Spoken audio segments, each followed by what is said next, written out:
Oops. Okay.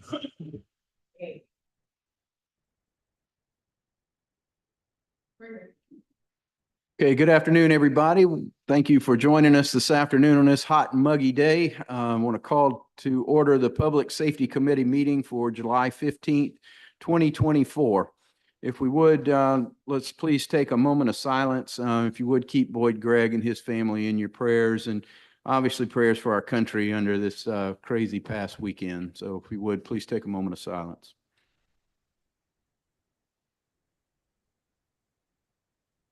Amen. Thank you. We're going to defer the minutes from June 17th. We'll bring those back in our August meeting to approve. So the third item on our agenda is just for discussion only. We're not taking a vote on this, but this is an ordinance to amend the code of the city of Charleston, South Carolina, to add new section 19-183, operation on flooded or closed streets, roads, highways, bridges, or alleys, providing that it shall be unlawful for any person to operate any motor vehicle, boat, or watercraft on any street, road, highway, bridge, or alley which is flooded or inundated within the city of Charleston, either in excess of a speed of 5 miles per hour, in such a manner as to cause water, waves, or wakes to damage property alongside of or adjacent to such street, road, highway, bridge, or alley at any speed, or in such a manner so as to cast or discharge water, waves, or wakes that carry beyond the edge of the street, road, highway, bridge, alley, or curb line. Do we have somebody that wants to take this? Steve Rumlin? Thank you.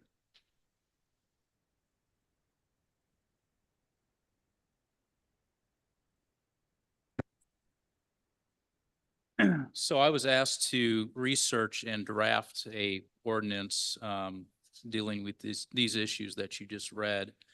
And this ordinance is based off a number of different ordinances from across the country, but most prominently New Orleans. And section B 1 and 2 comes right from their ordinance in New Orleans. Number 3, however, I added because I thought number 2 with the damage to property was somewhat subjective.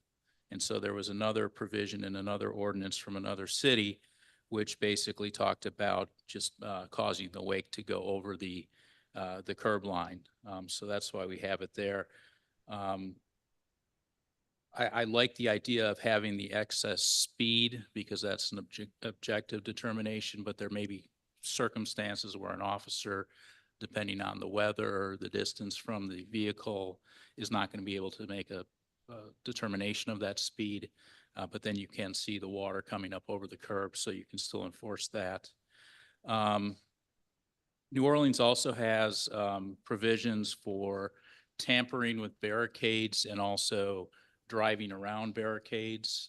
I didn't include those in this ordinance because those are covered by state law. A barricade is a traffic control device, and so if you drive around a barricade, you're disregarding a traffic control device, just like running a stop sign. And that's a state level offense that you can be cited for, and you get points on your driver's license for that as well. Any questions? I'm happy to answer. Yes, sir, Councilman. Yes, sir, Mr. Chairman. Thank you. Seeing as this is for discussion, today I have a few points of discussion, if you don't mind. First and foremost, wherever the headwaters of this are, to start on a bad theme, thank you. This is something we've needed for a long time.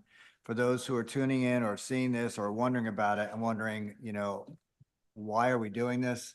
This is actually really needed. I mean, it's amazing downtown, and it's become more frequent when we get rain and any kind of tide, or even just a good bit of rain. Currently with our infrastructure, particularly in downtown, but not just downtown and other places, where do we store water? We store it on our streets. And as we store the water in our streets, and the streets have traffic going across them, and people have businesses, houses along the streets, every time a car goes through, it's a new storm, it's a new storm surge. And long after the rain has stopped, long after the clouds have parted, that water is still there, and it is an ongoing problem. So thank you for doing this. This is something that's needed since it hit an agenda. I can assure you that my emails, my texts, and my phone have blown up 100% positive. So that tells you're on the right track, that this is something that the people who are affected by this want. Of course, the question always is enforcement. Are we overreaching here? Steve, I appreciate your comments about the barricade portion of it. That is, it's codified in state law. I still think we should add it into this ordinance as well, just so they're parallel. People know what the city expects of them as well as the state. And you know, my sort of personal comment is it's unfortunate that we have to codify into an ordinance or a state statute that which by common sense people should recognize and automatically do, but that doesn't seem to be the case. So I think we should add the barricades in there, and we can reference state law as well, just so people understand that not only will they get a ticket that hits whatever fines we allow in the city, but it does come attached to some points on your license as well. You know, for those who are interested in this, paying attention, look, this is common sense. If it's raining, the roads are flooded, don't drive down them. I mean, really, it's a shame that we have to get to this, but it's important. The last thing I'll say is I do believe the way we're set up, and I'm not too much of a technician on this, but I do believe that this ordinance should come through TNT because it's our roads and our streets. The thing is, this is for discussion anyway. What I would ask, and I know Mr. Somerville is out there listening somewhere. Thank you very much. I do believe that we've got some other business that needs to get done this summer at TNT. So if we can add this to an August agenda before our next city council meeting, so we can carry it through as quickly as possible, recognizing we're in storm, hurricane season, but it rains 24/7, 365 around here anyway, but getting this on the books sooner rather than later and getting it to council for comment would be great. So I am 100% in favor of this. I'd like to see some amendment to it. Get it to TNT, get it to city council, and see what everybody else has to say. I would like to see, Mr. Chairman, I don't know if, at least we've got a quorum here to sort of give it a, we like it or we don't like it generally, just when it comes on to TNT. So Okay. those are my comments. Thank you very much. All right. Thank you, Councilman Seekings. Councilman Tinkler or Councilman Mitchell, anything to add? I guess my question, well, you said you pulled it from other jurisdictions. Do you know how the other jurisdictions are enforcing their ordinances? I mean, because I'm a little concerned about just the notice. I know it's common sense when you see flooded waters in front of you, but you know, sometimes it's hard to distinguish what's 6 inches versus 3 inches or anything like that. I mean, Right. is there gonna be any signage or anything in place to? As far as how other jurisdictions are enforcing, I don't know the answer to that. Typically, what we do when we have a ordinance like this, we'll do a public information campaign to get the word out. And then we might have a period where we write warnings or you know, not strictly enforce it to start with, just so people get used to it and understand that it's there. Can I add a comment to that? Yes. If we add barricades and with our newly reconfigured aggressive approach to shutting down streets during flooding periods, most of this will be going around a barricade. And my God, if you can't understand, you shouldn't go around a barricade and you get a ticket for it. Come on. I mean, so I think the barricade is an important part for that too, but also to get out on a campaign and just let people know that when we send out storm alerts, reminding people that when roads are flooded, please avoid them. And the best way to get people to avoid them is for us to put barricades up. We've gotten a lot better at that. Liz, I understand that we are about to requisition a whole bunch more barricades. We've got allocation of money for that, right? So I think this will all flow together. But again, just from District 8 perspective and others, this is an issue. I mean, it's a real issue. I mean, water pounded up against people's front doors, across their front yards, into their crawl spaces, into their basements. And again, every single time someone drives down, it happens again. And you can have water in a street for 6-8 hours, longer sometimes. So the barricade part, I think, is an important part of it. And putting some signage up on the barricades might be a really good idea. Don't go around it if you do see this ordinance. Well, and as I mentioned, New Orleans not only makes it legal to drive around the barricade, but they also have a provision for tampering, meaning you can't move the barricade to the side of the street. And we should add that. I go along with it to a certain extent, but I think we still need to inform the public. I know we're talking about doing all this and that, but I still need to inform the public because I lived here for all these years and I was dealing with flooding, I think more so than most of the people here. And I still think we need education and letting the public knows that this is going to be the case before we just go and put it out. That's just my take on it. Because if not, it's going to be coming back to us anyway, with a lot of people coming telling you that we didn't know anything about this, and we're going to get beat up because of it. And I know in my area I will, because I have a lot of flooding in my area, more so than a lot of my colleagues. I have a lot of flooding, and even in the west side, which is a lot of flooding. And these was flooding ever since I knew myself. So I think we need to have to put it out to let the people know exactly what's going to be taking place if we do this, and let them know, the community knows this is what's going to be taking place before we go out and do it. I don't want to do things after the fact. Thank you, Councilman Mitchell. Councilman Tinkler? I know we're discussing it, but can we amend and, or at least move to direct the change about the barricades, but I also, well, let's just go ahead and move for that, to parrot the state law. And add tampering. I'll move for that. I think we can, change or add things to this before it goes to TNT without us actually taking a vote on it, I believe. So Okay. good recommendation. I agree with you. All right. Well, I guess along that, one thought, if there's any way we can maybe rewrite B2 and 3, and because I know there seems to be a lot of repetition in language, if it can be written in a way where one relates to property damage, and so like a subsection under 2 that relates to property damage, or causing wakes or waves. Is that? Yeah, I actually, of the 3, I like 1 and 3. I think we could take 2 out and leave 1 and 3. 1 is the speed, and then 3 is the causing the water to go up over the side of the road. Okay. Well, yeah, I mean, because there was some redundancy in the Right. language, and Well, like I said, damage might be somewhat subjective, so. well, and I would suggest, that change as well, just to see how that looks.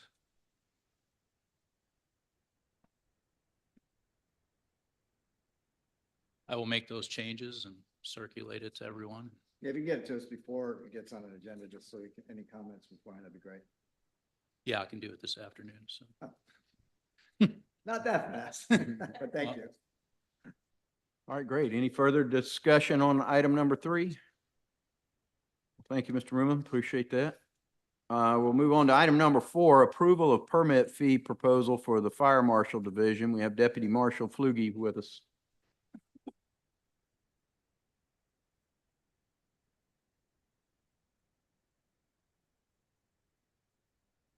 Good afternoon, committee members. I'm Deputy Fire Marshal Rick Flugie. This presentation was put together by Chief Jalazada, but he couldn't be here today because he's involved in the interview process for the new emergency manager's position. We have operational construction related permits allowed in the fire code. Several permits have already been implemented across the multi-year process. The Chief Fire Marshal has the authority to implement permits as necessary to preserve life safety. The fire code outlines permits that can be implemented. There's 24 construction-related permits and 51 operational permits. Currently, we have 7 construction permits and 4 operational permits. Most of the permits that are outlined in the fire code are applicable to the city. Additional permits need to be implemented, but it's beyond our current ability with our limited staffing. Fee schedule can be assessed for all permits to help offset costs. Fees need to be applied to all permit types. The history: prior to 2018, fire permits were sold at a flat rate of $40 per permit, which generated approximately $48,000 in revenue each year. Data from 2016 was utilized to develop a proposal in 2017. The revision estimated the time it took to conduct the plan views and inspections multiplied by an average hourly rate. That generated approximately $240,000 in revenue each year. And that rate is the plan view hours plus the inspection hours times the average hourly rate. The plan was implemented in 2018 and includes a system of categories to categorize plans and plan views by levels. Levels were based on type, complexity, and estimated time to complete the assignment. It also set performance goals for timelines to complete each review. We've not had a fee adjustment since 2018, and the calculations were based on staff rates from 2016 and 2017. What is the staff rate? Sir? What is the average blended staff rate? It's- We're getting there? Okay. We're getting to that. Yes, sir. Thanks. The city employee rates have changed approximately 41.6% since 2016. And there's a breakdown that you can see there with 2023 being the highest rate of 13.3%. So in the 2017 hourly rate estimates was $32.16 per review. Okay. And the inspection was $32.16. The revised review includes the hourly rate fringe, overhead, connectivity, and training, which is which we now project to be $55.05 per hour for the plan review and $58.01 for the inspection. And this is a kind of a breakdown of our levels 1 through 5. Typically, we try to encourage contractors to do a permit by floor because it allows for the actual processing of the permit in the inspection process and to meet the job schedule. But if they want to permit a single permit on multiple floors, then we have a multiplier we have to apply to the permit by the number of floors. So right now, if you look at a level 1, it's currently $105.22. The proposal would take it to $153.56. Level 2, 1 story, is currently $154.14. The proposal takes it to $239.60. Level 3, 1 floor, is $235.66. The proposal takes it to $380.69. Level 4, 1 story, is $317.19. Proposal takes it to $523.51. And then the level 5 is currently $431.32. The proposal takes it to $721.38. Okay. We also have re-inspection fees and revised plan review fees. When a contractor gets a permit, take like a fire alarm permit, they have 1 rough and 1 final associated with that permit. If they need additional inspections because they either weren't ready, they failed the inspection, then we apply re-inspection fees. Same thing with the plan review. They get 1 initial review and 1 revised plan review for that plan review fee. If they need additional reviews, then we charge additional review fees. And you can see the increase slightly in the inspection fee, re-inspection fees, and the plan review fees. Our mobile food vendors, we're not proposing any changes to those currently. They seem to be working very well, and the individuals involved seem to be appreciating the process currently.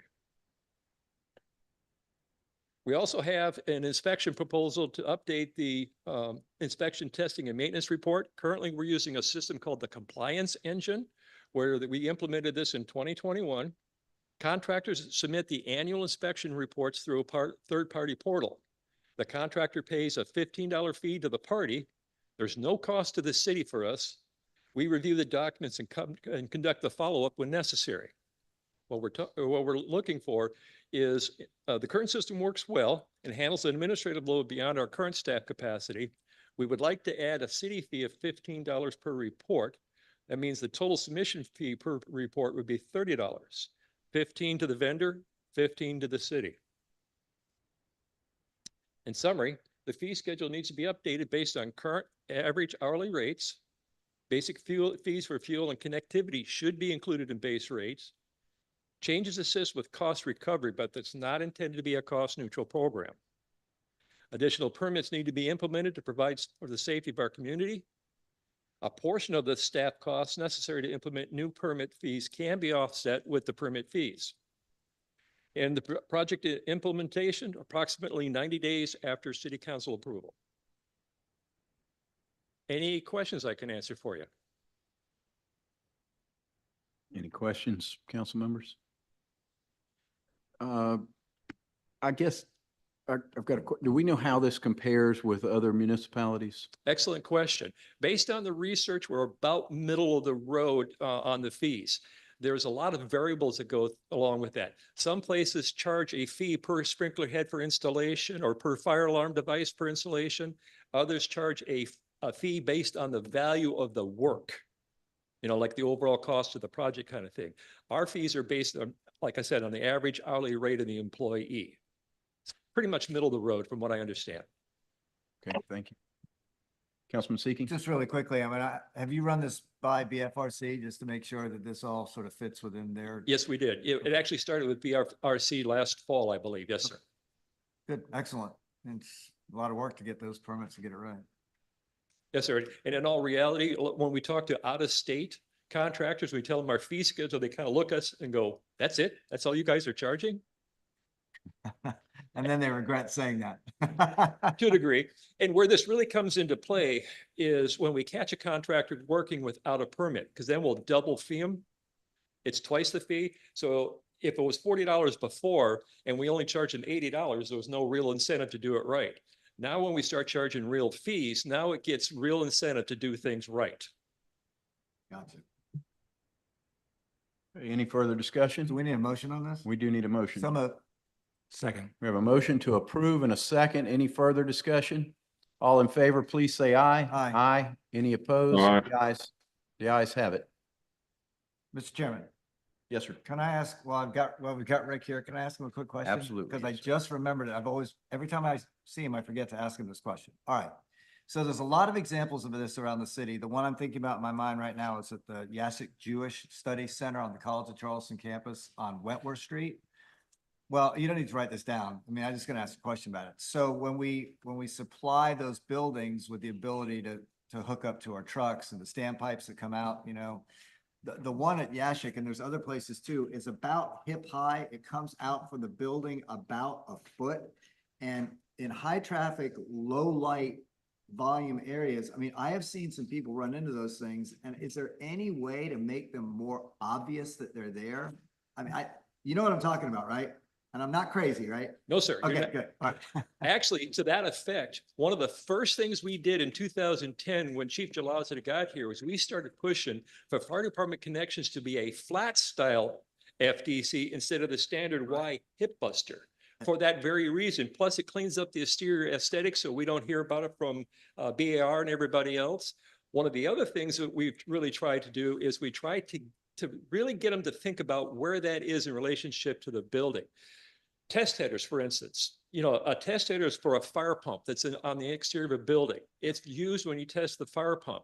There's one at 21 George Street that was installed at about 5 foot above the grade. It's right around the corner from my house. I know exactly where that is. I was walking back on George Street one day after lunch and I saw a young lady damn near take her teeth out on it. I went over and said, oh, by the way, you might want to think about storing that in the pump room. There's nothing that says it has to live there all year long for just that issue as well. Yes, sir. Well, can we go on a program of education and maybe retrofitting some of those standpipes? I mean, it's a thing. Yes, sir. Anyway, we can talk about it offline. I just want to make sure that you all, I'm not just seeing this and I'm crazy. And again, we try to catch that in new construction or major renovation. If we want to look at a retrofit, that's going to take additional staffing probably, but that's something we'd be interested in. Yes, sir. Well, you know the building I'm talking I about. know right? exactly what you're talking about. Yashik is just an example of there's others out there. Yes, sir. And again, that was one of the first things we did when we got here in 2010. All right, thank you. And thank you, Mr. Chairman, for dodging me Yes, sir. off the agenda. Any other questions I can answer? Probably plenty, but Thank you so much. Appreciate it. Thank you. All right, we'll move to item number 5. We've got, we need to approve the MOA between the city and the College of Charleston to allow the Charleston Police Department to use TD Arena and the Johnson Center for shelter and staging of personnel during community-wide emergencies. I'll call on Steve Rumelin, I guess. do we need anything on this? Probably not. We previously had this same agreement in place with them. I think it expired after 3 years. So now we're basically just renewing for another 3 Have years. you ever used it? That, I believe, I don't know the answer to that.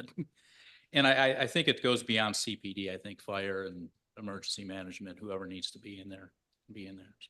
Okay. Move Any- for approval, Mr. Chairman. Second. Second. We've got a motion to approve and a second. Any further discussion? All in favor, please say aye. Aye. Any opposed? The ayes have it. Thank you. All right, so we have also, we need to approve the MOA between the city and the U.S. Department of Veterans Affairs concerning emergency response, request for assistance and physical security and access control at Ralph H. Johnson VA Hospital. Move for approval. Second. We've got a motion to approve and a second. Any further discussion? If not, all in favor, please say aye. Aye. Any opposed? The ayes have it.